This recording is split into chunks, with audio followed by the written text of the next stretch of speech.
get it to load.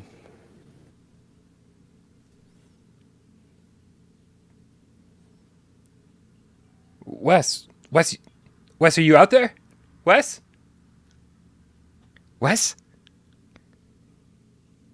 Oh, see, this was supposed to be a joke. You were supposed to respond and be like, I'm so far away. But now you're not responding. Oh, no. Oh, no, we lost. you. Everything went great until we went live. Well, now this just seems silly. It's just me talking to myself. All right, hold on. Oh! I finally heard your voice. Am I back yet? Am I back? Yeah, you're okay. Getting So back my up to hotel speed. Wi-Fi is garbage. Just, I heard you. I heard you the whole time. You just couldn't hear me. I was just trying to pop the chat out, and it broke everything. So, what's up, chat? The simplest things. I'm not gonna be able to see anybody. All right. Well, this gag that's where didn't we're go at. well. This Yeah. gag went horribly wrong. I say we just start the show. Let's do this, man. Yeah, that's probably a good idea.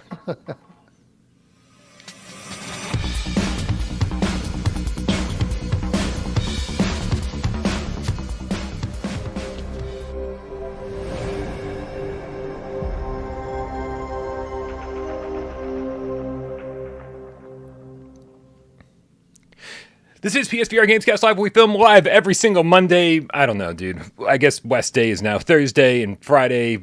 Too wise. This is nope. Rough schedule, and now I don't know how to start the show.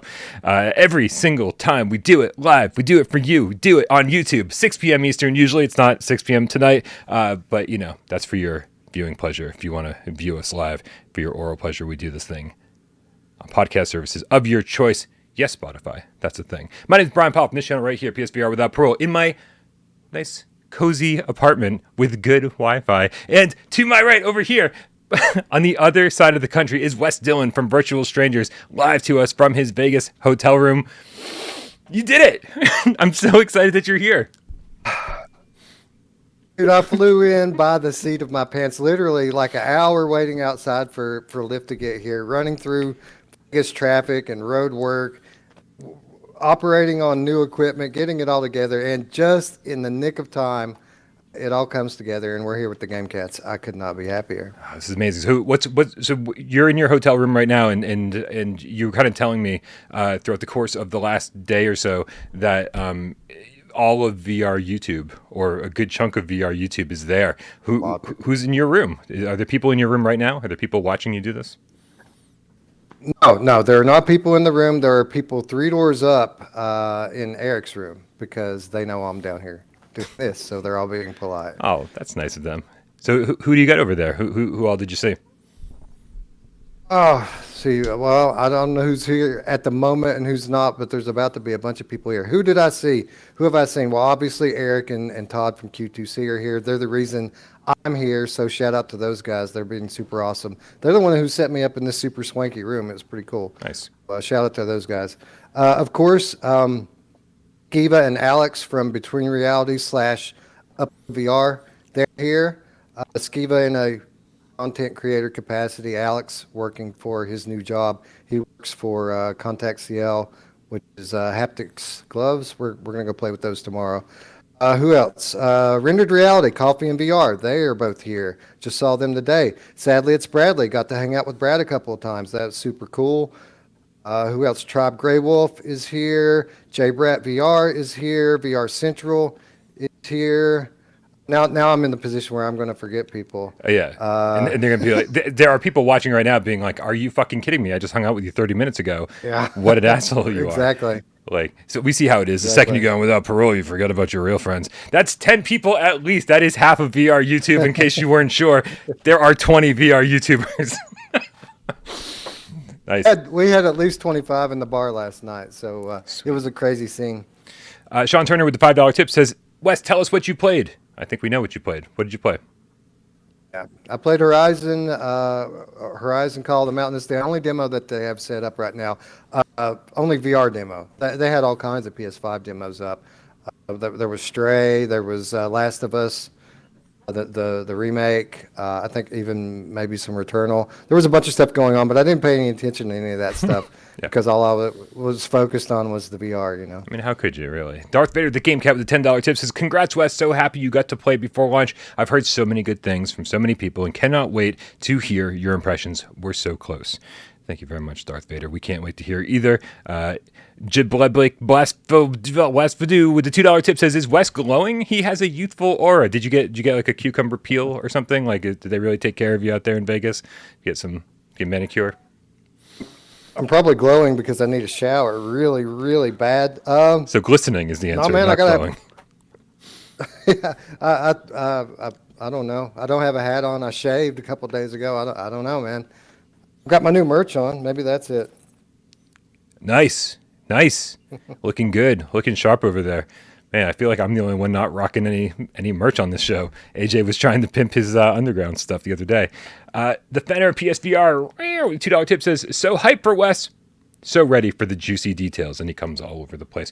Not Anton. We had a conversation on Twitter about this. Antone Jones. I can never screw this up again, or I'm fucking crucified. With the $5 tips, says, "Sup cats, on a scale from 1 to 10, 1 being Quest 2. Wow. Well, that's an interesting scale. And 10 being the Reverb G2. How sharp is the image on PSVR 2? How do Horizon's graphics compare to Half-Life Alyx? Wow. This is crazy. We weren't going to jump right into it, but man, I feel like we're going to torture everybody if we don't jump right into it. So let's start with Antone Jones. Please, for the love of God, tell me you got that right. With his scale, how he's asking about the resolution on PSVR 2. How crisp and clear was it? This is kind of a loaded question, right? Because looked great. Well, let me just start off by saying that it looked great. The colors are amazing. This the display is super bright. The resolution is just like we thought it would be. It's awesome. Said it wasn't like super contrasty. You could tell you were in a PSVR game. It felt like a PSVR game. There was a little softness in the distance, a little distortion sometimes in like the waterfall, things like that. But it was great. It really was great. And is it as good as Half-Life Alyx? Skiva seems to think so. It reminds me a lot more of a game like Stormland, but it's absolutely beautiful. And I'm glowing about the graphics. It's certainly one of the high points. Now, when I say a little distortion here, there's a little softness there. I think mostly that's on the software side. I don't think it's any kind of mark on what the headset can do. I think that it was all in the software. So yeah, I mean, I'm so glad you're here, Wes, because I feel that maybe unlike me, you're able to kind of handle balancing the negatives with the positives a little bit better. I feel like if this was me in your place, I would be like, "It was fucking amazing," and like I just wouldn't like any negative would have just gotten right past me. Like I wouldn't have even seen it. I was like, "It's finally here," and I'm glad you're a little bit more level-headed than I am, and that's actually an understatement. I think you're way more level-headed than I am. So I'm really glad that you got to go hands-on, and you're the one that's kind of explaining this to everybody. Well, thank you for saying that. I will say this. I think the best way to describe it and what it felt like, and maybe people will know what I mean by this, and other people won't know until they put the thing on. It felt like the best way to describe it is a next-gen PSVR. Like you could tell you were in a PSVR game. It felt like a big budget PSVR game, only everything was much more clear. There was zero aliasing. Like there was no shimmer, not a speck of it through the whole experience. It was great. That's good to hear, because that was one of the things that, strangely, I didn't notice again at first because I was like too excited. But people were noticing in the Gran Turismo footage that was shown last night at the presentation, the VR stuff, it looks like stuff near the edge definitely had some aliasing issues, some jaggy. So I don't know if that had to do with Foveated rendering or what display they were showing. But it's good to hear that there were no aliasing issues. Very reassuring, actually. Kill Artist 1, the Dreamweaver Game Cat with the $5 tip, says, "Thanks so much, Wes, for doing this. Now tell me how fun the combat is in Call of the Wild." We know what you mean, man. Call of the Mountain is... I think we've all been calling it Call of the Wild for the better part of a year now. Are you ready to answer this question? Can you do it? Yeah, well, we're not going to be able to talk about one thing without talking about the other, and I think you know what I mean by that. Let's get it out of the way, man. Let's just do it. Rip the Band-Aid off. Hey, It's typical without parole nonsense. So thank you for being patient. Okay, we got to back up a little bit. There was some bad news. Somebody had asked about the combat, and you said you can't talk about the combat without talking about some of the technical issues you had. So let's do this, man. Let's do this. Yeah, there were technical issues. It was not a perfect demo. My attendant told me that it was a known issue, that there was some kind of interference between the booths. I don't know how true or false that was. There were certainly setup issues that I could see. For example, it was very dark, and with this being infrared tracking, that's a bad thing. You want to have a well-lit area. But I had some tracking issues.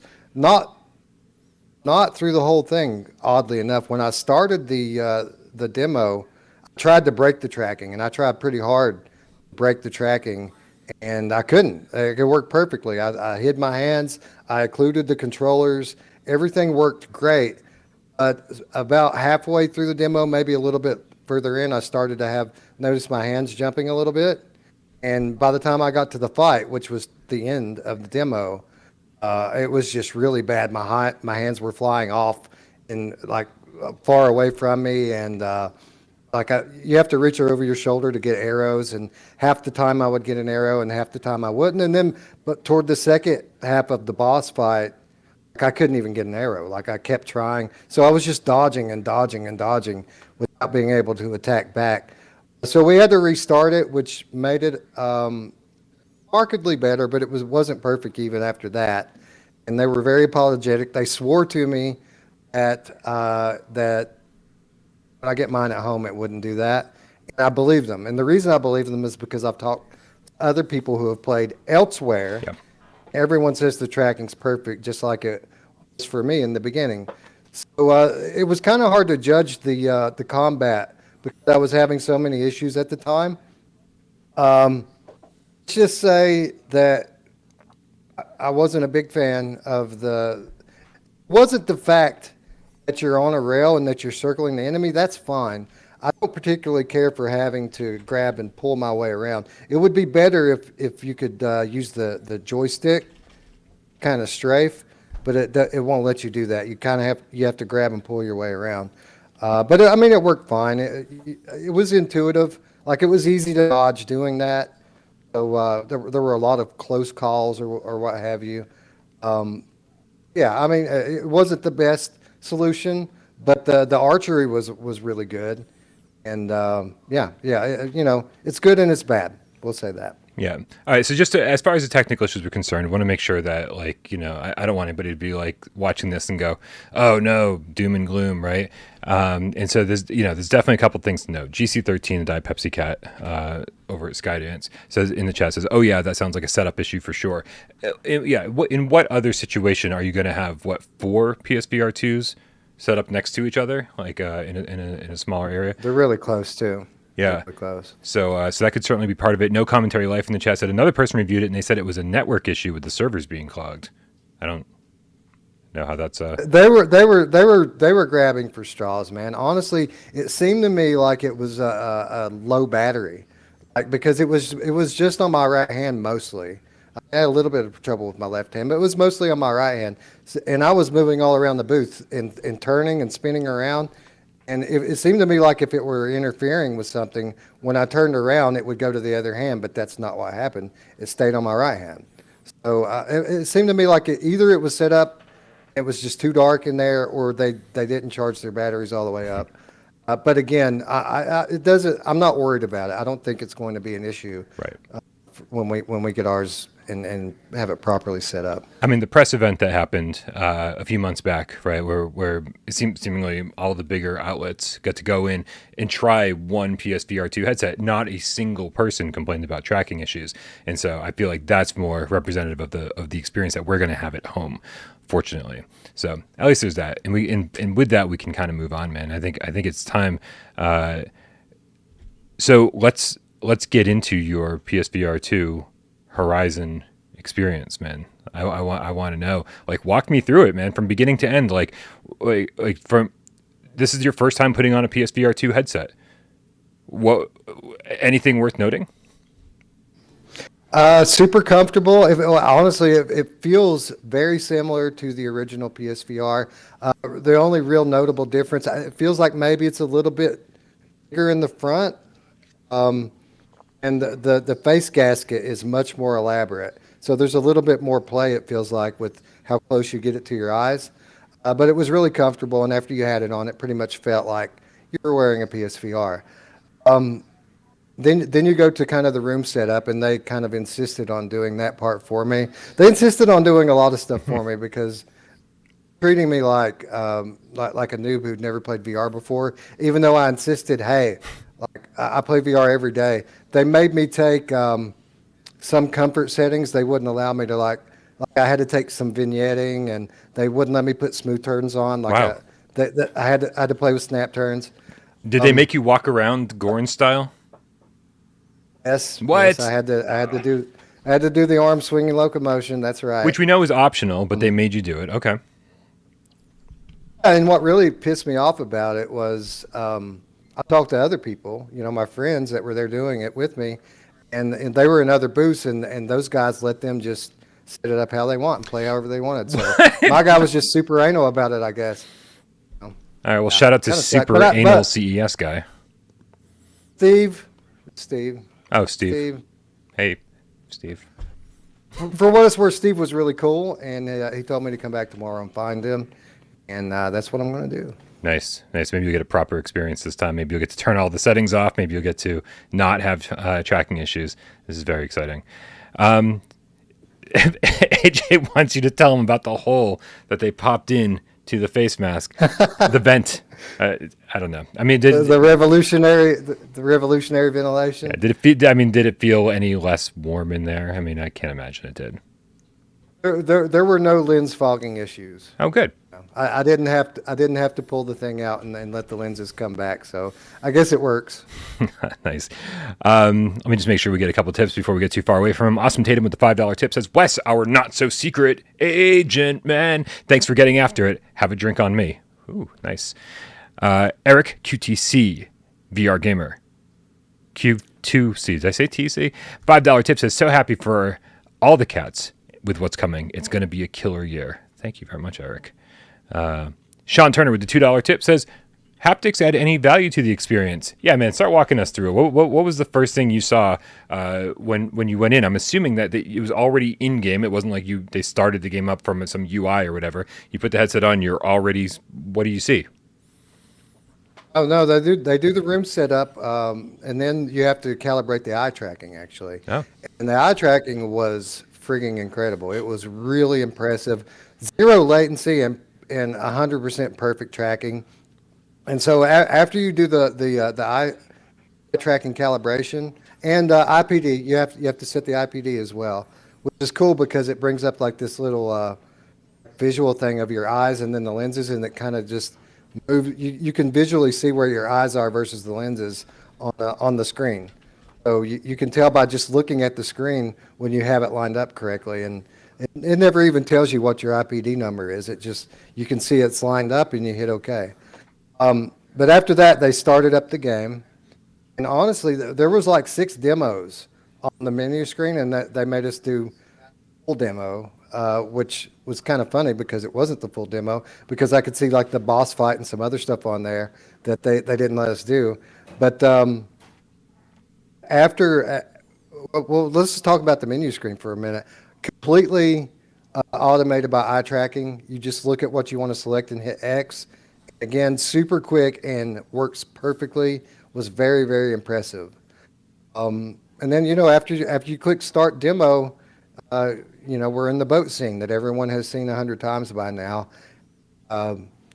Probably should have taken it in a little bit better, but I'm thinking about these guys on Discord that wanted to know about tracking. So I'm starting to try to break the tracking immediately right from the beginning.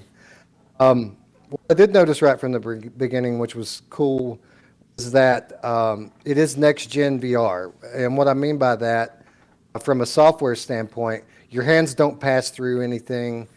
Everything has weight, like a Saints and Sinners type of physics going on. And when you touch anything, haptics go off. Like you touch the side of the boat, you can feel it. You run your hand through the water, you touch the greenery, you can feel all that stuff, and it's super cool. Like when you say you can feel it, like convincingly, like if you're not really thinking about it, if you're not looking, like is it convincing, and you're like, oh, this is great. I can feel what's going on here. Like when you say you can feel the water, like what exactly are you feeling? Is it just like some rippling vibration, or It wasn't like Astrobot PS5 demo amazing. You know how you feel the raindrops and all that. It wasn't quite on that level, but it certainly was above last gen haptics. It was dual sense haptics, 100%. Like it was the next level of haptic feedback, and it kind of varies depending on what you're doing with your hands. okay? We got Xeno 3D in the chat with the $5 tip. Says regarding the controllers, do the face buttons have capacitive touch, or is it only on the triggers and grip buttons? No, the face buttons have it as well, and there was a lot of debate early on about whether or not it tracks your fingers when you're not touching it. It doesn't. You have to touch it for the finger tracking to work, but it works well. You don't have to press anything. It's just, if you just relax your hands on the buttons or the triggers, it picks it up quickly. Nice. All right. So we've seen. I know you said you didn't really take it in, but I still have to ask because any information I can extract from you right now, I need to. We have seen that boat ride 100 times, but to varying degrees. We've seen a few seconds of it here, a few seconds of it there, part in the trailer. We've seen B-roll from again that press event that happened a few months back. Did it? I mean, what did it feel like in VR? What did it look like? Did you feel like it had a good amount of depth? Because there's been tons of beautiful VR games where I look out and I'm just like, this looks like a flat world. Did it feel like it had that depth? Did it feel like you were in the middle of this lush jungle? It was legit AAA, amazing. It was an amazing world. It did feel like you were in a jungle. There was a ton of depth. What people were saying is true about the climbing scenes and looking down, and you kind of get a little vertigo from it. It really was impressive in that respect. And I didn't just play through the whole boat ride, just at the beginning. So when the thing flies down overhead and it rattled my face, Yeah. it kind of snapped me out of it a little bit. And like, okay, I should probably look around here and take this in a little bit better. Yeah, man, it was great. It rattled you said it rattled your face. It was like headset haptics, like it vibrated your. Was that intense? Was that distracting? Oh, it was more subtle, really. I mean, it wasn't like soft. It didn't like shock me or anything. It didn't surprise me. It added to the experience, but it wasn't overwhelming. Isaac in the chat, don't just leave your message in the chat. We saw that you sent a super tip and then retracted the message. So please, we will read your comment. I promise you. Professor Lilith is wondering if anybody had VR sickness out there. Anybody who tried it, anybody have motion sickness of any kind? Nobody that I talked to, but again, everyone that I talked to is a VR YouTuber. So, I mean, most of them wouldn't. No, I didn't see anyone complain about sickness. Everyone seemed to come out of the booth pretty happy. Nice. That's good to hear. All right. So how long were you in the boat for? I'm assuming, because obviously they've sort of implied that there'll be a full-on river ride experience, right? Which is not what you were playing. This is just the beginning of your demo. So did you get thrown out of the boat the way that you see in the trailer? Yeah. So, yeah, it was about 5 minutes. It was a nice slow ride through the jungle. A couple of close encounters with gigantic enemies I mean, it's super impressive and intimidating. What's it called? Long neck? Is that what they're called? The really big ones? Tall neck. A tall neck. That when that thing went over, that was awe-inspiring. It was really huge. And again, everything crystal clear and vibrant color depth from the OLED panel. But it was about 5 minutes, and yeah, at the end of it, one of these machines comes up out of the water and overturns your boat. That was a little jarring because your boat overturns, and as soon as it starts, black screen. And then you probably have about 3 or 4 seconds of load time on the black screen, and when you come back in, you're underwater. Okay. And you feel like maybe you're going to be swimming around, but you don't. It just kind of moves you slowly on a rail toward this ladder that eventually comes into view, and you climb out of the water. Okay. So I mean, so again, that is exactly what we've seen in the trailer. So far so good. So you climb up the ladder. I mean, you're feeling the ladder as you grab onto each rung. Yeah, everything you touch, whether you grab it or not, you can feel it in your hands. It really, you can tell they focused a lot on the haptics and just the overall physics to the game world. I'm assuming adaptive triggers played a part in that too, right? You're not able to pull down the trigger the entire way. I have no idea. No, the climbing was done through grip buttons, so the adaptive triggers didn't really play anything into it. Okay. All right. So you get up onto land. You're walking around Gorn style. Yeah. Well, it's not enough, and it's not enough to just swing your hands. You have to hold the X and the other bottom button, I guess O or square.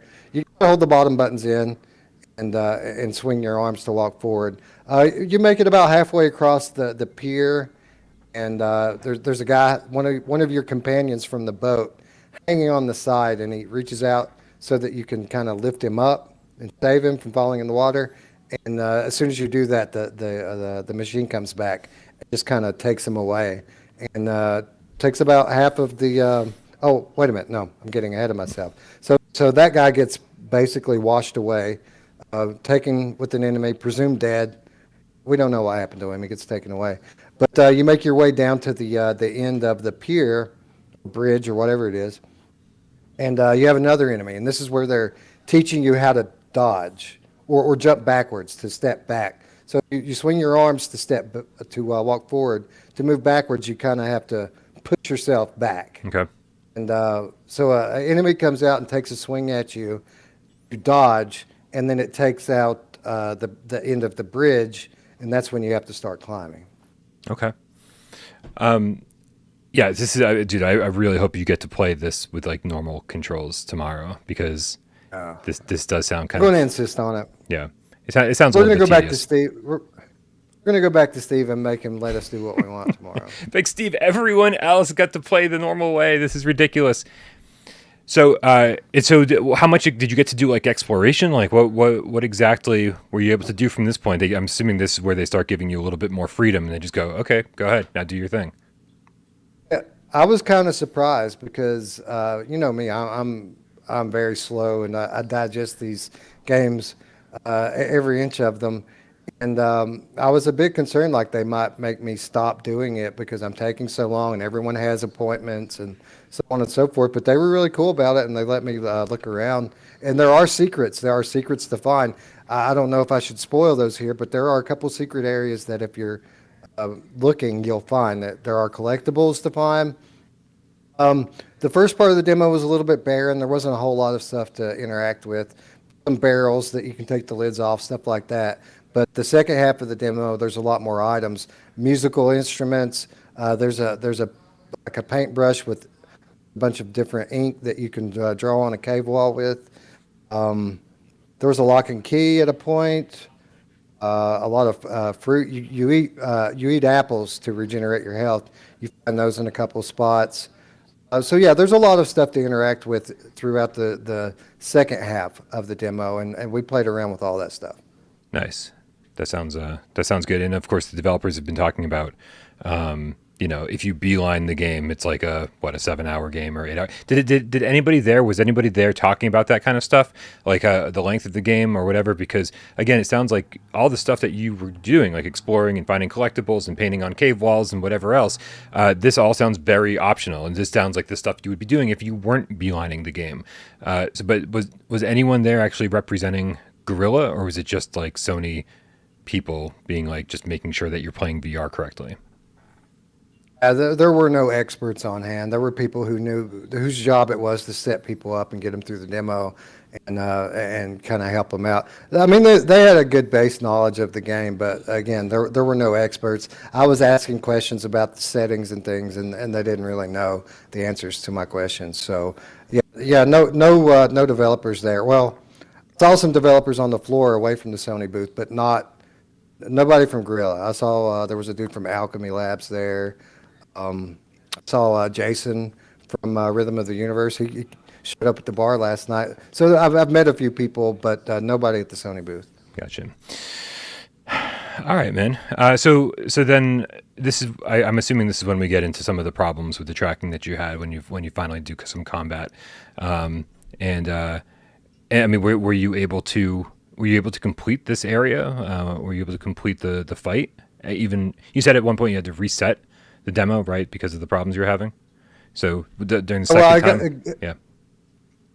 Yeah, but the issue was that I couldn't get any arrows out, so I was just dodging and dodging. It wasn't that I was that I got killed or anything, but I just couldn't finish it because I couldn't shoot the thing. So eventually he said, "All right, you know what? Let's just reset," and we did, and it was significantly better after that. Again, not perfect, but it was good enough that I was able to play through to the end. There was. So after the first climbing area, you coming through to a little exploration area. You go through an indoors like a little shack thing. Then you climb up some more mountains, and there's another open area. And after that, there's the boss fight. Kill the boss, a little more climbing, and then you kind of see the game starting. Like when the title screen starts, that's when the demo ends. So Just as shit's getting good. You basically summit the mountain and you look out at the settlement you're trying to get to, and it's on fire. Like the whole thing's burning down. And then you see the Horizon logo come up, and the thing's over with. Gotcha. All right. So overall impressions then. Like, what are you feeling about this? Like, are you more hyped to play Call of the Mountain? Are you more hyped to get PSVR 2 now that you've tried it? Like, where are you at, like, hype level style? Hype level style. That's the phrase I meant to use. Hype's been at 11 from day one. It was everything that I thought it was going to be. It was amazing. So am I more hyped now? Oh, I don't think I could have gotten more hype from it. I think the only direction to go for me was down, and I'm happy to say that I didn't really go down. Other than the thing with the controllers, everything was great and pretty much exactly what I expected.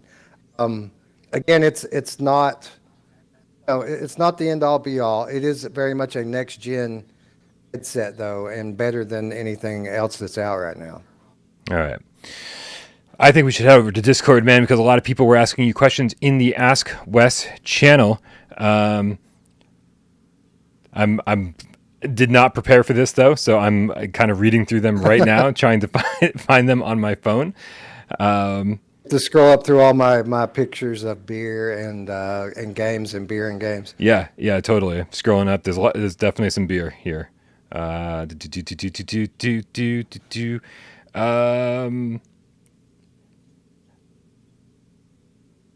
Okay, Sniper Jones, Hasib Mirza says, some people have mentioned that the Sense controllers felt small in their hands and that the bottom hilt pressed against the bottom of their palm. Can you confirm or deny? Do you have big, Wes? Not asking any questions that you wouldn't want to reveal on camera, but do you have big hands or small hands or medium-sized hands? What? I have slightly above average hands. Like my hands are not huge, but they're pretty big. I have long fingers. Put it up to mine. Okay, yeah, we're about the same. Okay, yep, that's a good litmus test. So how did they feel in your hands? Felt great in my hands. Now I could see if you are someone who has just huge hands, might be a problem because they felt like they were pretty much custom made for my hands. The hilt came down around my hand and basically curved right around. Like there wasn't any extra room, but they fit me perfectly. Okay. So Twitcher, the single player game cat with the 2 quid, says, "Will my big fat banana hands fit in the orbs?" I can't imagine them not fitting in the orbs, right? Like, how can you not fit? No, they'll definitely fit. I don't know if I mentioned Skiva was here, and he did his demo about an hour before I did mine. And Skiva is a behemoth. Like this guy's 6'7". He is huge.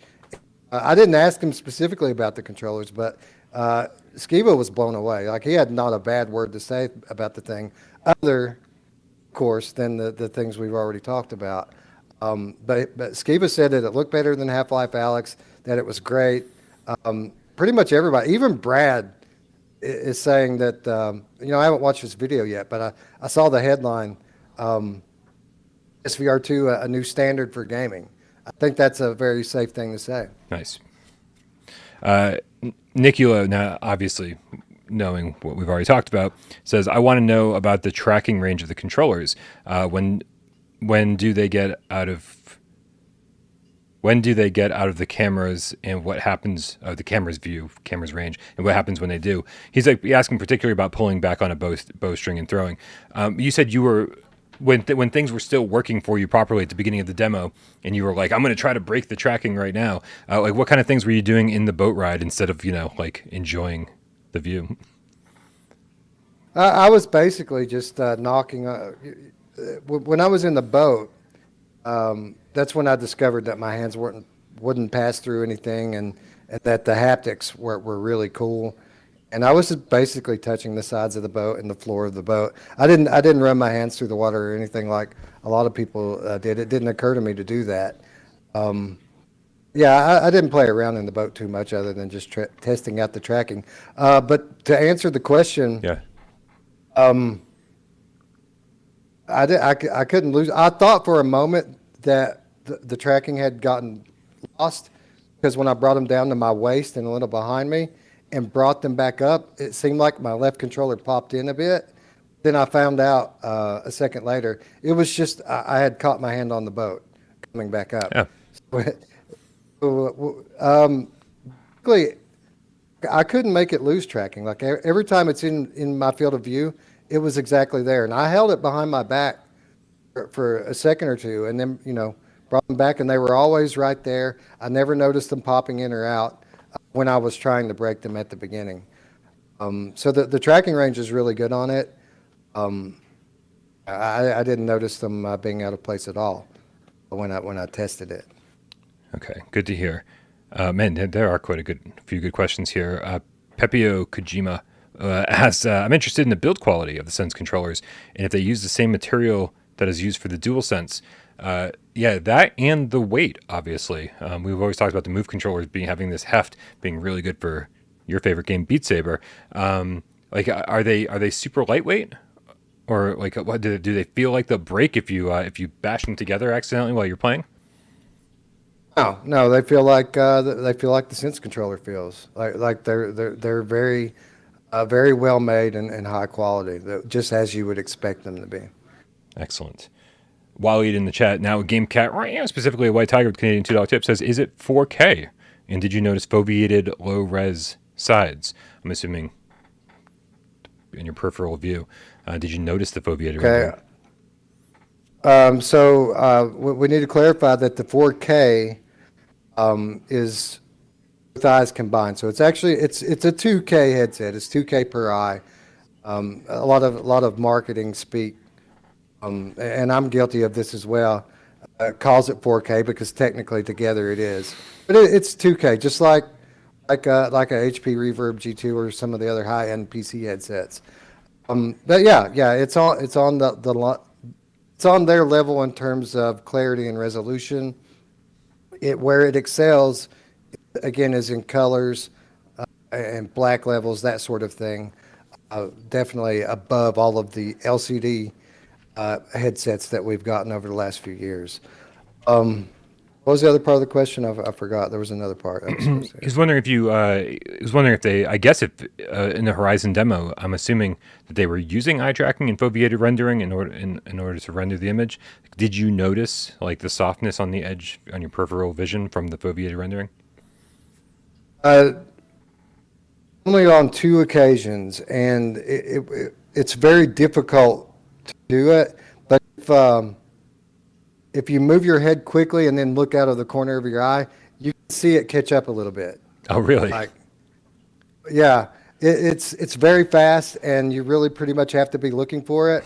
But I was able to catch it a couple of times. Nice.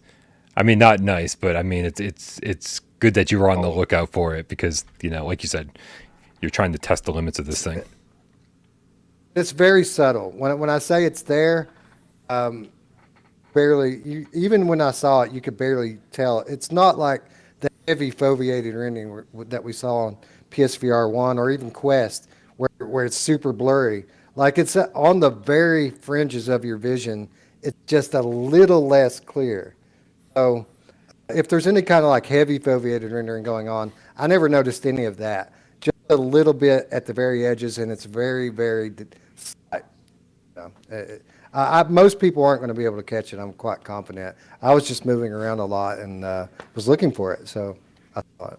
All right, Man Bear Pig Game Cat with the $2 tip. So says so graphics on the level of PC VR or no? Thanks, Wes. Yeah, well, I mean, it's, graphics. I want to be careful how I say this. It's above most PC VR, but again, that's more of a condemnation of the software Right. on PC VR over the last few years than any kind of hardware. Definitely on the level of the top tier PC games that we've seen over the last few years. I mean, just picture a AAA Sony exclusive PSVR game we've played in the past. Mm-hmm. Now get rid of all the aliasing, make it clear from edge to edge. All the problems from the last gen are gone now. And it looks like a PSVR game. It looks like a PSVR game, but all the garbage is gone now. It's just beautiful. I'm sure that the game that people want you to compare this to is Half-Life Alyx. Could you compare them? Like graphically, yeah, I at mean, least? it's difficult. Yeah. It's difficult because Alex is an urban environment. There's a lot of different kind of textures in that environment. Again, this is jungle. This is the wildlands. And again, it reminds me a lot more of Stormland. It looks better than Stormland, but it's that kind of environment, those kinds of textures. I mean, it's on that level. I don't know if I would say that it's maybe quite as crisp playing Half-Life Alyx on a Reverb G2, but it's better in other ways. Like it's hard to compare. It's a bit of an apple and oranges thing. But yes, they're very comparable. I'm sure when Half-Life Alyx comes to PSVR 2, it will look better in the PSVR 2 headset. That's I think the answer we all wanted to hear. That's the answer I wanted to hear for sure. GC13, the Diet Pepsi Cat, with the $20 tip says, thank you for this, Brian and Wes. You guys are amazing. Question, how was the crowd around the PSVR 2 booth? Was there a lot of people? Were a lot of people like watching people play? Or compared to other booths, was it a smaller crowd? So to get an appointment for a demo slot today, you had to go online starting at 8 a.m., 8 a.m. local time, obviously, and book it. You had to scan the QR code, which you couldn't get online. It was on the show floor. We just happened to take a picture of it when we were there last night so we could book it from here instead of having to go there and then book it and wait. Nice. We all booked it from here. I came in last night at like 3 a.m., after 3 a.m. It was like 3:30. And I laid down and passed out. I didn't set an alarm clock, Brian. I just passed out. And I woke up at 10 minutes after 8. You, I chance just woke up at 10 minutes after 8. was your heart like fucking exploding out of your chest when you realized what had happened? Yeah, I picked up my phone and first thing I saw was a message from you telling me that you had your fingers crossed. And I was like, oh, shit. Oh, no. So I go immediately, and obviously I've got the picture on my phone, but I can't take a picture of the QR code on my phone with my phone. Oh, no. You need to get a different phone? I had to get another phone. This seemed like the texted- perfect plan until just now. Yeah, it was frightening. Anyway, by like 13, I'm on the website, right? Okay, 8:13. Not even 15 minutes open yet. There's one time slot left. What? All booked. The whole fucking day. That's all booked. There's one left. Wow. I got it. So yeah, that was crazy. I'm so irresponsible, but it all worked out. Oh my God. I mean, Vegas, man. It's like how many more times is he going to be in Vegas? He's got to do what you got to do. Holy shit. But to To answer the question, yes, there was a line the whole time I was there. There were people walking up trying to play and getting turned away left and right. I was there for probably 2 hours because I went and then Todd went and then Eric went and we kind of took footage of the whole thing with a couple of different cameras. So we were there for a couple of hours, and yeah, there were people getting turned away all day long, and there was always a line. Crazy. Well, that's good. I mean, despite the fact we can talk about the press conference in a minute because you were actually there at the press conference, right? Watching it firsthand. Despite the fact that PSVR 2 was such a small part of that, PSVR 2 was half of their thumbnail. PSVR 2 was at the kiosks that you saw while you were walking into the event, right? Like it seemed like everywhere. It's going to be the focus of the all show. All over town. Yeah. When you get to the convention area, they have these little advertisements like the one I took a snapshot of. That wasn't just one. Those things were everywhere, man. There were PSVR 2s all over the place. Wow. So, yeah, so a little bit crazy that, so people, I'm guessing people that were there at the show were there probably for PSVR 2.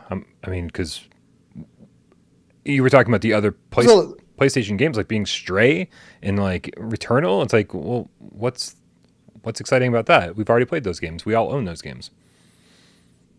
Well, the PlayStation area was just one small part of the gigantic Sony display, and there were a lot of media there from all over the world that were there for the other stuff that weren't even there for gaming. But yeah, most of there were a lot of people there playing around with PS5s. PS5's still fairly new. There's still a lot of people that don't have them. So all of the displays had pretty good crowds around them. Although there were periods during the day that the flat displays were just open. No one was there. The whole thing was pretty crowded and draw a pretty good crowd. Nice. All right, we still got some more questions from the chat regarding the PSVR 2. That Dan VR _cat with the $5 tip says, how are the grip buttons? Are you worried about hand fatigue? Not at all. Not at all. The thing is very ergonomic, very comfortable. I was a little bit worried about them being bulky because the way they come over your hands. I didn't really experience any kind of problems with them. The controllers were great. They really were. Okay. Griffin VR with the $5 tip says, did the OLED black seem perfectly dark, or were the black levels slightly raised with a grainy Mura effect like PSVR 1?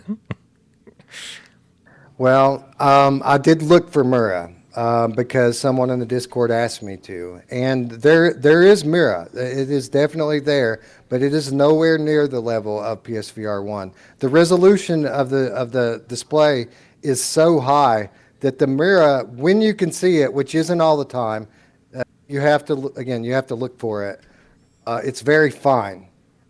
It's not going to be anything that, well, I mean, I don't want to say that no one will notice it because certain people like to kind of pick things apart, and those people will see it. It is there, but it's nowhere near the level of PSVR 1, and it didn't really even bother me on PSVR 1. So to me, it's a non-issue. I was able to spot it. I was looking for it the whole time. I was able to spot it on 2 separate occasions for a moment, and then as soon as everything gets bright, it's gone. It's only when there's some black that you're able to kind of spot it out. That's good to hear. Yeah, I mean, I it's good. Yeah, I mean that kind of stuff never really bothered me on PSVR 1. In fact, I know we've got more tips to read, but there was another message here in Discord that I want to get to right now while it's on my mind. Somebody was asking about ghosting and whether that was an issue. So Bobby Bananas was asking about ghosting, asking if the early reports were overblown. We'd only heard really strangely from one person who tested the PSVR 2 during that press event months ago. We'd only heard from one person that had issues with ghosting. I think it was like David Heaney or something over at Upload, whereas like everyone else was like, no, it was fine. But I think that's a person-to-person thing, like what are your eyes sensitive to? What's your brain sensitive to? And I've never experienced anything like that on PSVR. I didn't even know it was a thing because in 6 years of covering PSVR, I even searched through every comment that anyone had ever left on Without Parole, and I only saw 2 comments in 6 years asking about ghosting. So you probably get a better eye for this than I do, or I don't know if you're sensitive to this kind of stuff. Did you notice anything like that when you tested this thing out? Zero ghosting, zero reprojection, none of that. If it wasn't running at native 90 hertz, I couldn't tell it. It was the motion was all very smooth, with the exception of the controller thing when that started going bad. But turning my head around, enemies moving quickly, I didn't notice any ghosting or reprojection. Everything was very smooth and clear. Okay. Dark Angel 3 with the $2 tip says, because blue. Meow. I don't actually know what that means, but thank you very much for the tip, Dark Angel. Professor Lilith, asking the important questions with the $2 tip, says, how's the audio in the headset? What did they set you up with? What kind of headphones did they put you in? What did they sound like? How was the 3D audio, the Tempest audio with VR? They put me in Pulse 3D headphones, which for the record fit very comfortably over the headset for me. They weren't very loud. Like I had to ask the guy to turn it up because I was hearing the social screen audio over my headphone audio. Oh, no way. And it was making it, it was making it difficult to make out dialogue. Like most of what was said during the thing, I didn't even catch. Like I couldn't hear it. I asked him to turn it up. He said he kind of fiddled around with my headphones for a moment, and maybe it got a little bit better, but it was never especially loud. So I didn't really get the full audio experience, I don't feel like, because again, I was hearing a lot of audio from the outside, not just the social screen, but the huge crowd of people that were there. So I didn't really get to test the audio out the way I would have liked to. Listen, you know what? We need to take a second here. Listen, Steve, if you're out there, listen, you got to get your shit together, man, right? This is very important. People have traveled hundreds, if not thousands of miles to try this thing out.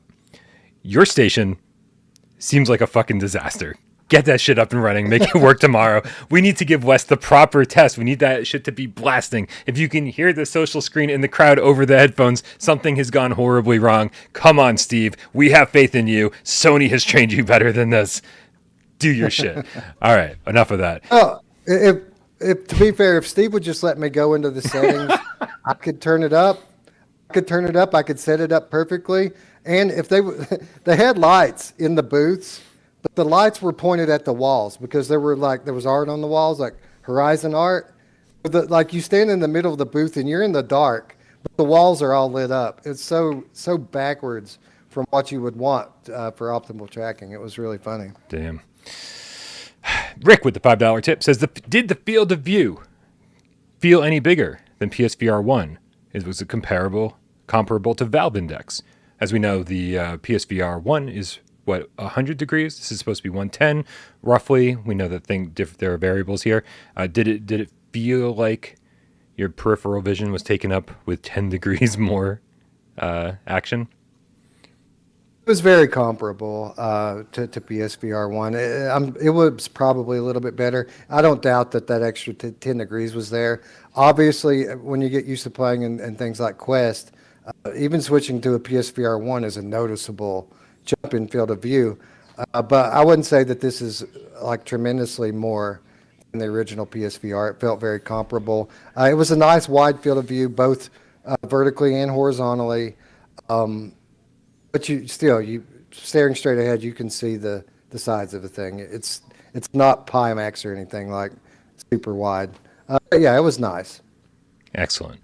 All right, man. I'm gonna try to keep an eye on the chat. So if anybody's got any more questions, like Waleed says, details about the single wire, please. It was one wire, right? I mean, is there more to say than that? Was it lightweight? Yeah, it was a wire. Like I noticed it when I first put it on because I'm not, I normally play seated and now I'm standing. I'm moving around, so I felt the wire on my shoulder for a second.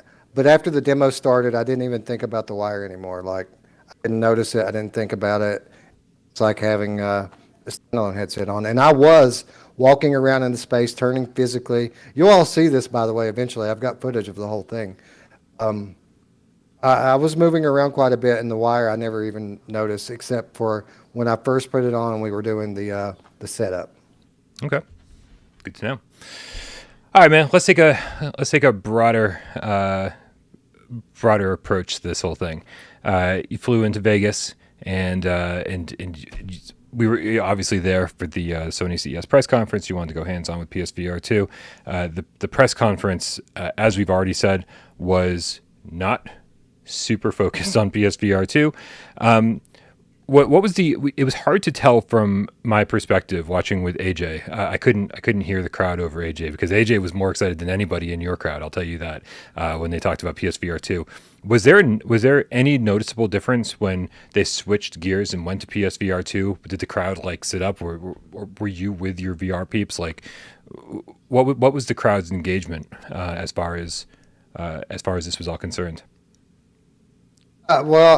We took up a whole row, and we were pretty much front and center. A whole row of VR YouTubers, and it was interesting, man, because obviously when Jim Ryan walked out, like we already were in awe because of who was already there. Now Jim Ryan is here. We didn't think he was there. He is here. He's here to talk about VR. Awesome. And then they run this little vignette as they're transitioning into the PSVR 2 segment. It's Spider-Man's there, and The Last of Us. The Last of Us is on. Yeah. There were all these games on there, and everybody was freaking out. Like, holy shit, look at that. We're getting all these games in VR. And then we realized what was up, and that really wasn't a VR vignette. It was just a PS5 vignette. It is crazy though, right? Like that felt like such a tease. Do you think it was intentional? Are they fucking with us, or was that just like a production error where they're like, oh, now we're going to talk about PSVR 2, and then they do this little montage reel of PlayStation things that we love just to fuck with us. Like it seemed so intentionally irritating that I'm like, really, Sony? Fuck you. Yeah, I don't think they're aware, man, because we often forget this and we talk about it all the time. Only when they do their marketing, they're not marketing to us. They're marketing to flat gamers out there. Yeah. Like we're not super jazzed about Gran Turismo and Beat Saber because we expected to get Gran Turismo and Beat Saber, but we don't know how these racing sim enthusiasts that only play on monitors up until this point, how they're going to feel about getting the full Gran Turismo experience in VR for free. Right. I mean, that's a big deal. That's a AAA launch title for free.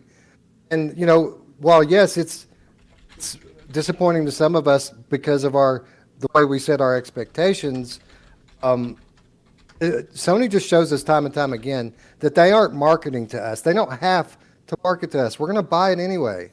So, I just think they're kind of unaware, or if they are aware of how it might affect their base, they know they're not going to put us off so bad that we're going to just not buy in. So they either don't care or they're not aware. We're not who they're trying to sell this thing to. Which is, I guess it makes sense, but still at the same time, it's super frustrating because this is the kind of thing we were hoping for. Oh. Shit, I froze myself on the screen. That's okay. You guys can hear me. I'll fix it in a second. So we got super excited, and then so he comes out and he starts talking, and of course we get the Gran Turismo reveal first. I don't know your feelings on Gran Turismo. Is this a franchise you're excited about? Well, I'm not huge into racing games. There are people who are fanatical about this stuff, and it's all they play. I am kind of excited about it, though, because of just how next level this particular game looks. Yeah. With the photorealistic graphics, and I'm sure the haptics are going to be absolutely nuts with the engine rattling through your face and through the controllers. I'm kind of torn, to be honest, because I have a racing wheel set up at home that's PlayStation compatible that I know I'm going to be able to play Gran Turismo on, but I'm going to have to give up the haptics to do that. So I don't know how I'm going to play it. I'll probably go back and forth. But yeah, I'm kind of excited for it. I think this is what launch lineup needed. We needed one more big AAA banger from Sony, a Sony exclusive, and that's what we got. I would have liked to have had a big surprise, something we weren't expecting. I still think we need our role, showing us what's coming in the future from PSVR 2 to kind of hype everybody up about the platform. But as far as the launch lineup goes, I already thought the launch lineup was great. Yeah. And just adding this to it is really kind of the cherry on top. Yeah, I think before AJ and I did a pre-show before CES, and I said, I think the guarantee that we're going to get tonight, if we get one guaranteed game, it's Gran Turismo. Like it kind of has to be, right? Gran Turismo Sport was a letdown in so many ways on PSVR 1 because of the content, but then here we are, like PSVR 2. This is their chance to make amends and be like, this time we brought the full game over. But of course, because they gave us like no details, there's now questions out there because we all expected there to be a PlayStation blog post. No PlayStation blog post with the details, right? And so we're here again, sitting and waiting for the next PlayStation event, the next Sony event, to hopefully get more details. You've got to figure, because now they've said Gran Turismo is a launch title, right? Free upgrade. It's on sale right now. It made me purchase Gran Turismo 7, Wes. I was like, I would not have purchased it without PSVR 2 support, but here I am. Now I'm on Amazon looking for entire rigs, like a play. Like, I mean, I don't have any room in this apartment for a racing rig, but I want the full thing because I'm going to spend hundreds of hours in Gran Turismo. Like, I want the full cage with the car seat in it, and I want a place to like mount my camera so that when I stream, you guys can be right there in the cockpit with me. Like, I'm going to spend hundreds of hours in this, and I already told everybody on Discord today that if I have to spend 30 hours getting licenses, I'm taking you guys for the ride. You guys are going to have to deal with that with me. So here I am, like immediately converted. I'm an arcade racer fan, not a sim racer fan. And immediately I'm like, I fucking need this game in my life. And I'm going to go all out to and experience it the way that I want to experience it. So for me, I was like, this is amazing news. This is great news. And they followed it up with Beat Saber, which was the other kind of given. Yeah. Was other given, but they led up to that one in a strange way too, right? They're like, I forget Jim's exact words, but he said something about it being synonymous with VR.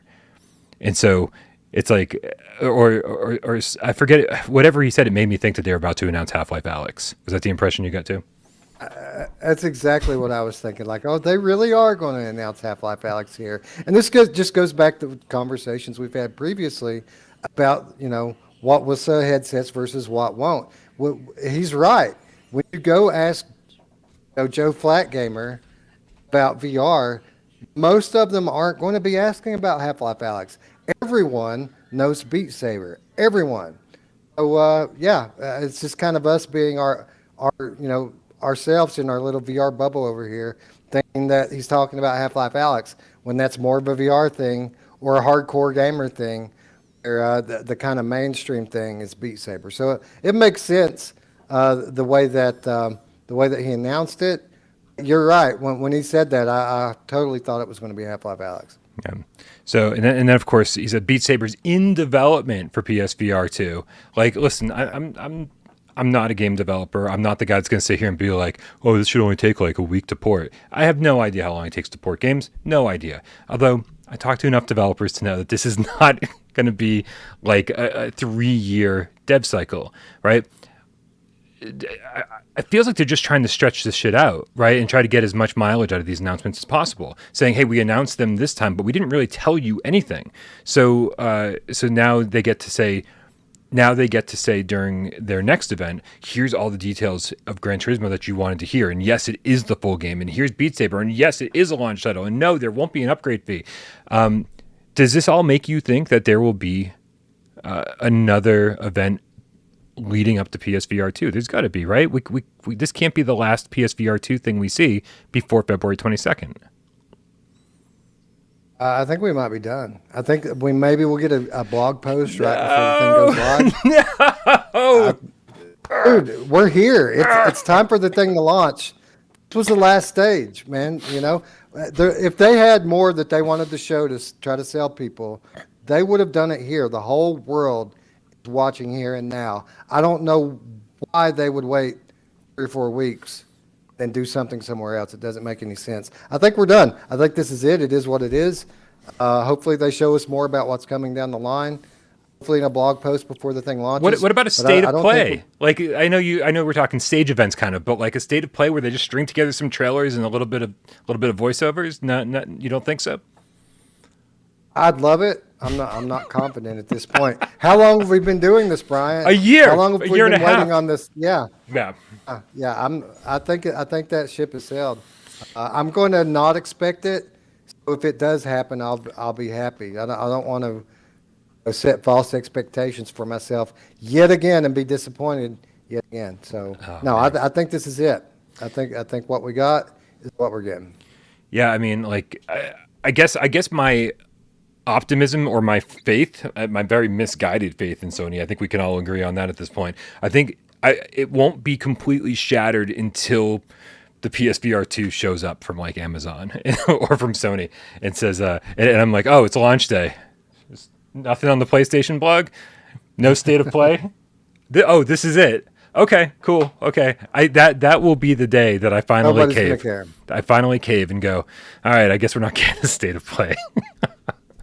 Nobody's going to care anymore. As soon as the box shows up, like everybody's going to harp on it and harp on it and harp on it. And then when the box shows up, people get into to Village and Switchback and Gran Turismo and Horizon. Yeah. Nobody's going to care anymore. At that point, next gen has begun, and all of this speculation and wondering is over with at that point. And we won't care until we start running out of things to play.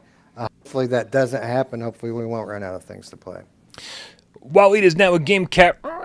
Specifically, White Tiger with the Canadian $5 tip says, I have played 24 hours of Gran Turismo 7, with 75% of the time being with the Logitech wheel with pedals. You guys are not ready for this game on PSVR 2. It is an excellent racer. That's what I want to hear. That's what I want to hear. I hear it's really grindy. I don't even care. That sounds awesome to me. I want to spend a ton of time in this.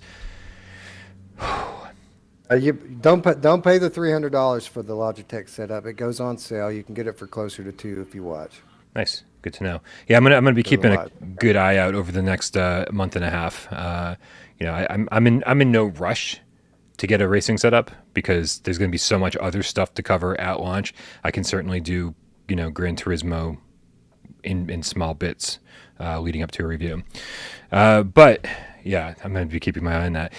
What else is going on, man? Like I feel like we've been very, very laser focused about your time with the PSVR 2 with Horizon, and then of course the CES event.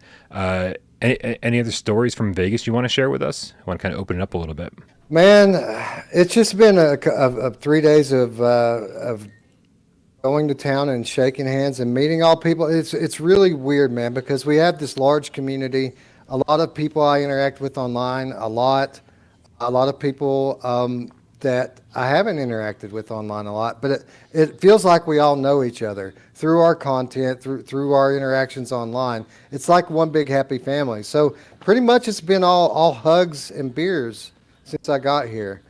And the list I went down earlier, that's only a fraction of the people that I've met since I've been here. A lot of good friends, a lot of new friends, some game developers, a lot of industry people. It's just really been a big social event thus far. The tech stuff started today. I only really did a few things today, a few different VR demos. Tomorrow is the big day where I'm kind of booked from the morning until the night with different kind of technology demos and headset demos. But I am going to, I'm going to go back. I'm going to try to play this VR 2 at least one more time before I get out of here. Hopefully we'll have a bit of a better experience in terms of the tracking. I'm definitely, with all the stuff I've got on my plate, and there's a lot, the thing I'm looking forward to the most, going back into PSVR 2 again. Nice. So you've seen some other press conferences, or you've been to some other events. You said you've got a full day stacked tomorrow. Any other highlights that might not be, And the VR press conferences were so boring. They were so boring. We got up at 8 a.m. and we went to see LG's press conference because LG does a lot of display technology. It was rumored for a long time that they were doing a headset. We thought just in case we'll go. Nothing, man. They talked about sustainability and the environment, the whole thing. So then we go to Panasonic, expecting it to be better. And in terms of what they spoke about, it was no better.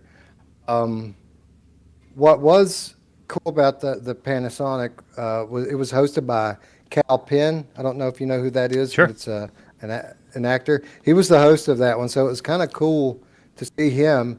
But again, what they were talking about was all just bullshit, and nobody cared. It was boring. The next one I did was Canon, and Canon was actually awesome. The Canon press conference was great. It was VR from start to finish. All they talked about was VR. They have 4 different demos on the show floor of all these different technologies that they're working on for VR. M. Night Shyamalan came out on stage and talked about his new movie What? and a couple of VR. Yeah, dude, it was crazy. The Canon press conference in many ways was better than the Sony press conference. That's what it was really, sounds really like. I was good. just thinking that. Like the fact that M. Night Shyamalan came out on stage sounds like an M. Night Shyamalan twist on the event itself. Yeah. Yeah.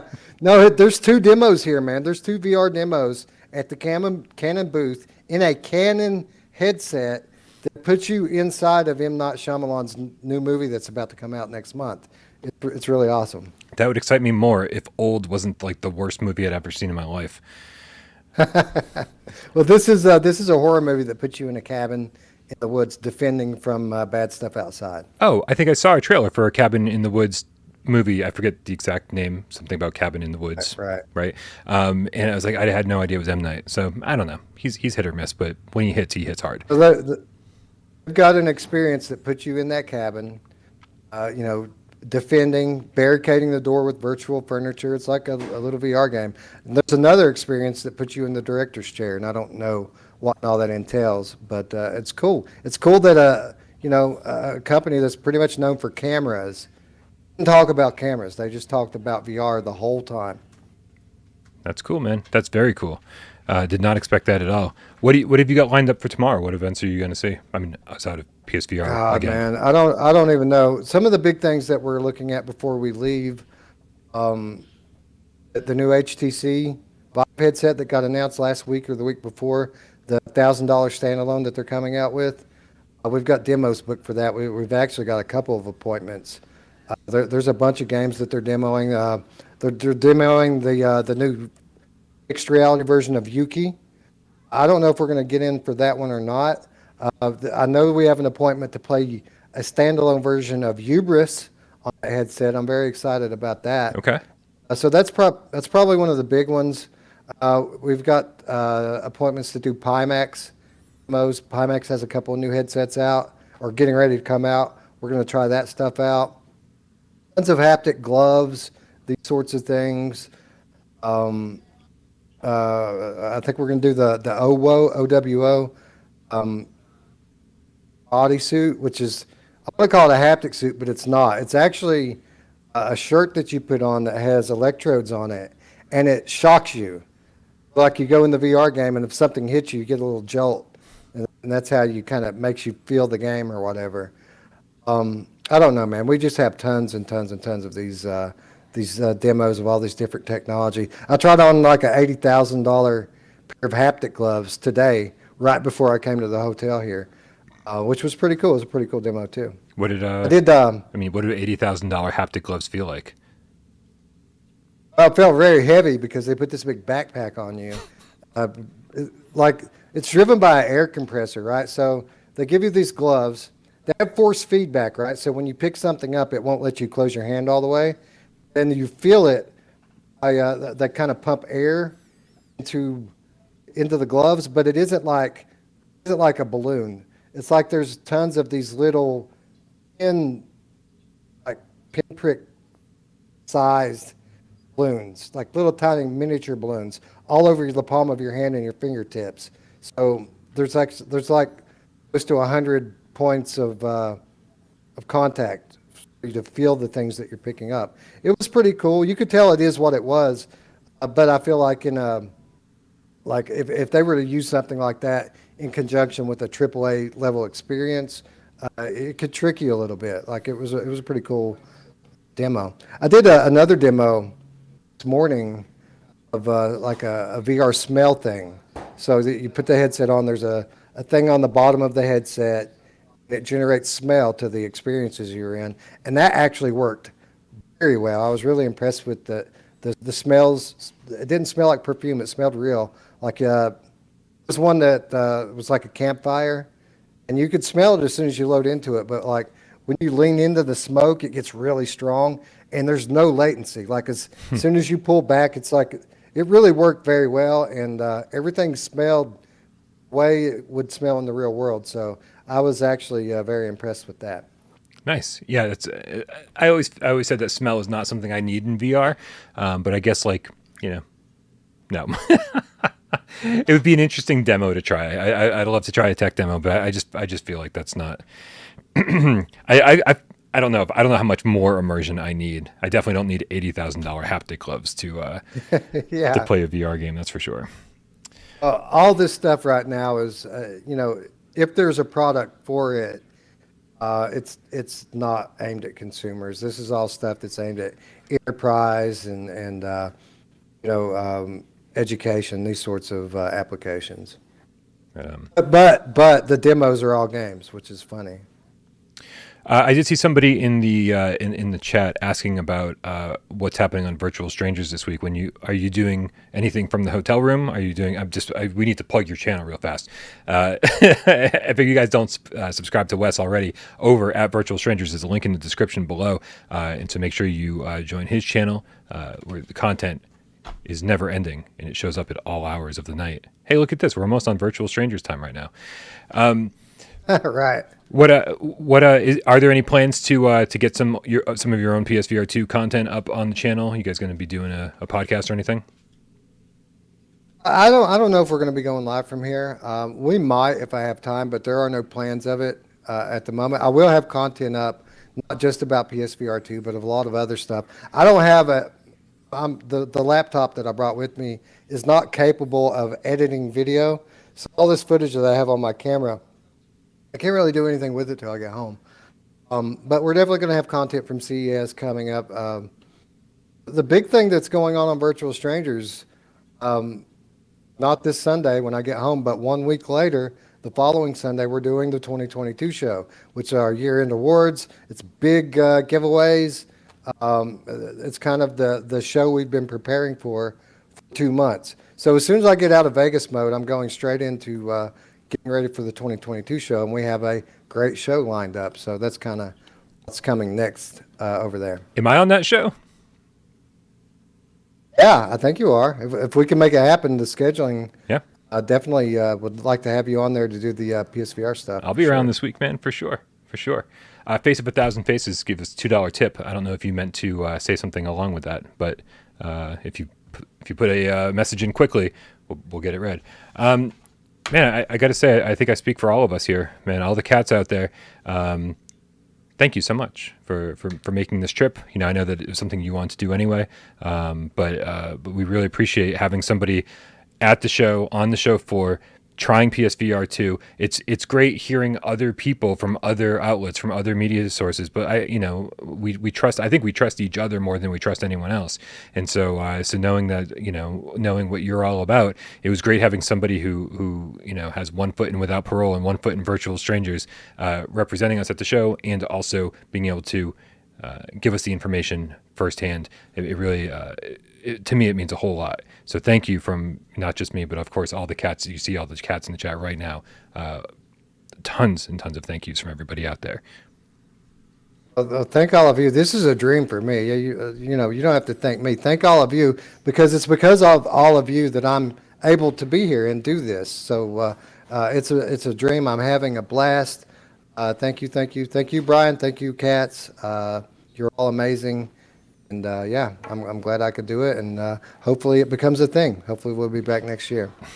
Normally we'd keep this, running and have it like a 3-hour show, and we would just talk fucking ad nauseum about everything. We're not even gonna do Video Game 20 questions right now, because Wes is occupying this room all on his own. We're gonna let the other occupants rejoin the room, but please, Wes, thank everybody that you're there for us, for allowing you to do this, and just awesome, man. I send my love to the rest of the VR community that you see. Tell them I wish I could have been there with them. Yeah, there were quite a few people asking where you were, and yeah, we wish you were here. Thank God I wasn't. Blast, man. Jesus, Yeah, I know, right? I woke up New Year's Day like with the flu or something. I don't even know what it was, but Jesus, it's a good thing I wasn't there. Otherwise, I would have fucking canceled. It would have sucked. Yeah. Here's the thing: like, if you weren't sick coming in, you're gonna leave sick. There's like 100,000 people here. Like, everybody's gonna get sick. Yep. The Pax Pox. Exactly. Yep. All right, man. Well, thank you again, and everybody out there. We're going to get back on a much more normal schedule next week. I think we're doing a normal show with Miles tomorrow, and then we'll get back into the groove. And once Wes is back on the ground, things should get a little bit back to normal. Hopefully, we'll find time to film for Virtual Strangers this upcoming week. And man, just total chaos. So excited, man. So excited. So thank you to everybody out there who watched. Thank you to everybody who contributed in the chat. Anybody who sent donations during the show, keeping this channel afloat. Really appreciate keeping the lights on. And of course, everybody who sat back and watched the show and didn't say a goddamn word. We know you're out there. We love you just as much. Let's get out of here, Wes.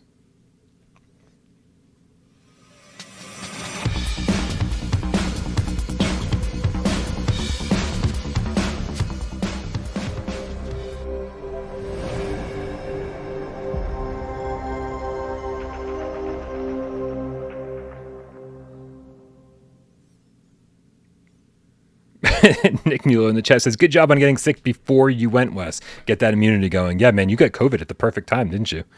That was the idea. That was the whole idea. I didn't mean to get it.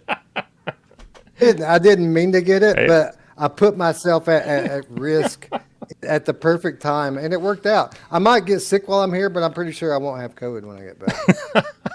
That's amazing. Amazing. All right, let's get out of here. We love you, cats. Meow.